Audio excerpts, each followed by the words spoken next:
हरियाणा में 1 अक्टूबर को वोटिंग होगी और 4 अक्टूबर को नतीजे आएंगे।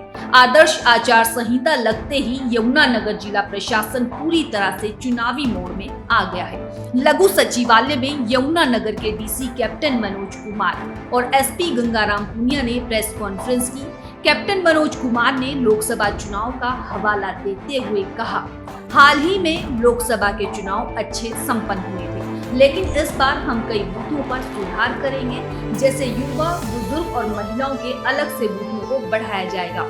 उन्होंने ये भी कहा कि 85 साल से ज्यादा बुजुर्गों और 40% दिव्यांगों के लिए घर से ही वोट डालने की सुविधा उपलब्ध होगी। इसके लिए उन्हें एक फॉर्म सचिवालय में दाखिल करना होगा। जिला प्रशासन के पास ऐसे वोटर की एक लिस्ट भी उपलब्ध है। एसपी गंगाराम पुनिया ने कहा कि चुनाव को लेकर पुलिस प्रशासन पूरी तरह से मुस्तैद है। यमुनानगर जिले की लगती चारों सीमाओं पर 6 अंतर्राज्यीय नाकों पर पुलिस बल बढ़ा दिया गया है।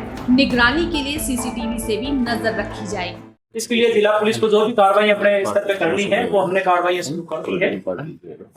हमारे जो इंटर स्टेट पे 6 पुलिस के नाके हैं वो शुरू हो चुके हैं, जिसमें एक हमारा नगली घाट, एक कलानौर नाका, ताजेवाला, हथिनीकुंड, असगरपुर और धनवरा, ये जो 6 इंटर स्टेट पे नाके पड़ते हैं ये हमारे शुरू कर दिए गए हैं।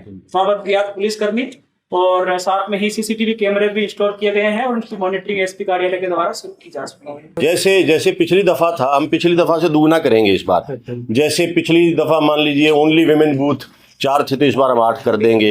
यूथ का 4 का 8 कर देंगे, पिंक बूथ जो सीटीएम साहब बता रहे। और ऐसे ही पीपल विद डिसेबिलिटीज के लिए था, वो भी ऐसे ही। मॉडल बूथ्स की संख्या भी हम 2 गुना करेंगे।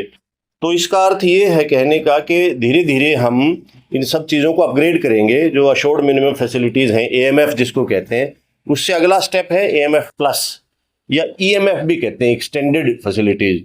तो धीरे धीरे उनकी संख्या बढ़ती जाए ताकि बूथ्स पे और ज़्यादा सुधार हो सके। हरियाणा में 1 अक्टूबर को वोटिंग होगी और 4 अक्टूबर को नतीजे आएंगे। आदर्श आचार संहिता लगते ही यमुनानगर जिला प्रशासन पूरी तरह से चुनावी मोड में आ गया है। लघु सचिवालय में यमुनानगर के डीसी कैप्टन मनोज कुमार और एसपी गंगाराम पुनिया ने प्रेस कॉन्फ्रेंस की। कैप्टन मनोज कुमार ने लोकसभा चुनाव का हवाला देते हुए कहा, हाल ही में लोकसभा के चुनाव अच्छे संपन्न हुए थे, लेकिन इस बार हम कई बूथों पर सुधार करेंगे, जैसे युवा, बुजुर्ग और महिलाओं के अलग से बूथों को बढ़ाया जाएगा। उन्होंने ये भी कहा कि 85 साल से ज्यादा बुजुर्गों और 40% दिव्यांगों के लिए घर से ही वोट डालने की सुविधा उपलब्ध होगी। इसके लिए उन्हें एक फॉर्म सचिवालय में दाखिल करना होगा। जिला प्रशासन के पास ऐसे वोटर की एक लिस्ट भी उपलब्ध है। एसपी गंगाराम पुनिया ने कहा कि चुनाव को लेकर पुलिस प्रशासन पूरी तरह से मुस्तैद है। यमुनानगर जिले की लगती चारों सीमाओं पर 6 अंतर्राज्यीय नाकों पर पुलिस बल बढ़ा दिया गया है। निगरानी के लिए सीसीटीवी से भी नजर रखी जाएगी। इसके लिए जिला पुलिस को जो भी कार्रवाई अपने स्तर पे करनी है वो हमने कार्रवाई शुरू कर दी है। हमारे जो इंटर स्टेट पे 6 पुलिस के नाके हैं वो शुरू हो चुके हैं, जिसमें एक हमारा नगली घाट, एक कलानौर नाका, ताजेवाला, हथिनीकुंड, असगरपुर और धनवरा, ये जो 6 इंटर स्टेट पे नाके पड़ते हैं ये हमारे शुरू कर दिए गए हैं। वहाँ पर तैनात पुलिसकर्मी और साथ में ही सीसीटीवी कैमरे भी इंस्टॉल किए गए हैं और उनकी मॉनिटरिंग एसपी कार्यालय के द्वारा शुरू की जा रही है। जैसे पिछली दफा था, हम पिछली दफा से दुगना करेंगे इस बार। जैसे पिछली दफा मान लीजिए ओनली विमेन बूथ 4 थे, तो इस बार हम 8 कर देंगे। यूथ का 4 का 8 कर देंगे, पिंक बूथ जो सीटीएम साहब बता रहे। और ऐसे ही पीपल विद डिसेबिलिटीज के लिए था, वो भी ऐसे ही। मॉडल बूथ्स की संख्या भी हम 2 गुना करेंगे।